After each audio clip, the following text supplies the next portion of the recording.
tell us about your name and your occupation, please? My name is Jon Cantrell. I'm an office manager for my wife, Teresa Garten, and I'm also a full-time student at Oklahoma City University as a religion and philosophy major. What was your first impression about Turkish people and Turkey before you met IID? I never really thought of Turkey in particular, you know, as part of the Mediterranean Sea or part of the Islamic world. But if someone were to ask me, I would say, well, just like all those other Middle East countries, you know. But no specific recollections of any thoughts. And have you to go to Turkey when you got the trip invitation? In particular, have you had a reaction from your friends or family members? Reaction from friends and family members is one of envy. There's no doubt about that. Before we went, though, my mind went to, well, what if there's some kind of, you know, violent problem while we're there? And so I went so far as to go to the State Department's consular warnings and signed up for email warnings about various problems here and there. I never saw anything on Turkey, and of course now I know why. You know, it's very, very kind and generous people. And what did strike you the most in Turkey? Well, I can answer that in a couple different ways. Ever since I was a child, I'd always dreamed of being an archaeologist, and to be able to go and see some of these figures and places that I had never ever imagined that I would ever get to see was incredible. But the most fun that I had was getting together with the families of the sponsors in their homes and getting to know some of the people. I'm also very interested in continuing my graduate work, possibly in anthropology. So I'm just very interested in the history of man and the sociology of man. It was very, very enlightening. How did the families affect you? I mean, what behavior did it Genuinely, honestly, concerned, happy to have us there, wanting to make sure that everything went well and we had no problems. Very kind and generous, open peoples. I believe that most of the host families do not speak English, and you express that they are very open. How did you understand that they are open or honest to you? Well, I think Teresa described the one family that we went to where the sponsor did not speak any English and had a younger man translating for him. But it was so clear the words that he spoke were from his heart and not from his brain, so to speak, that you could read and feel the truth of what he was saying and what was being translated.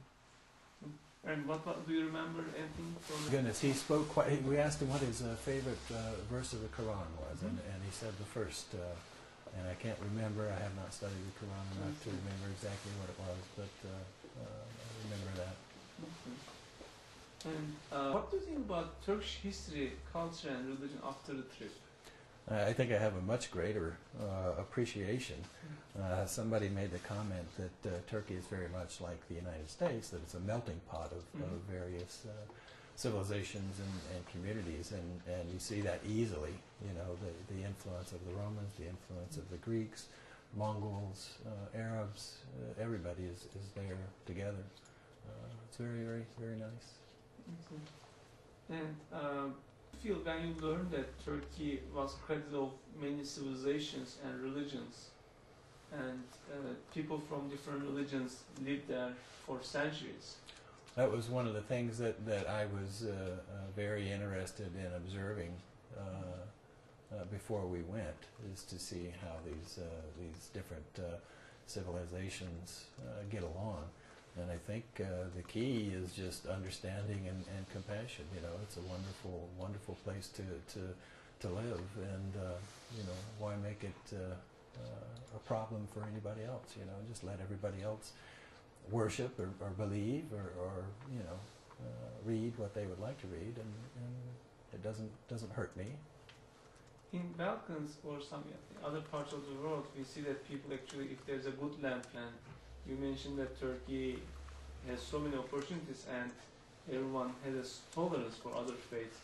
What do you think? What is the motivation for this understanding? What are the motivations for this understanding? I would say it is probably the belief in one God. We have many different names. Allah has 99 different names, and if you would like to call Allah God, or if you would like to call Him Jehovah, that's okay. You can do that. I'll call Him Allah. It's not a big problem. And establishing peace in the world. Very much so. I've really been an activist in politics and the peace movement for about a year and a half now. And what I see a lot of is a lot of people have a lot of ideas, but they don't know how to go about implementing them. And what I see that Fethullah Gulen has done is he has the ideas, and he has put his words into action. And what I see are the people, the sponsors, that believe in what Gulen is teaching, and are willing to do the work that it takes to make it so. Very encouraging. I don't see that kind of enthusiasm and commitment and sacrifice being made. So what are the major things that influence you about Gulen's movement, about world peace? I have felt for a long time, my two primary concerns, if we're all going to get along in this world, is education and communication. And I think that is number one and number two of Fethullah Gulen's activities, is you get education to the people that need it, the people that can use it, and you communicate through dialogue, interfaith dialogue. It's a long, slow process, but in the end, I think it's the only one that will work.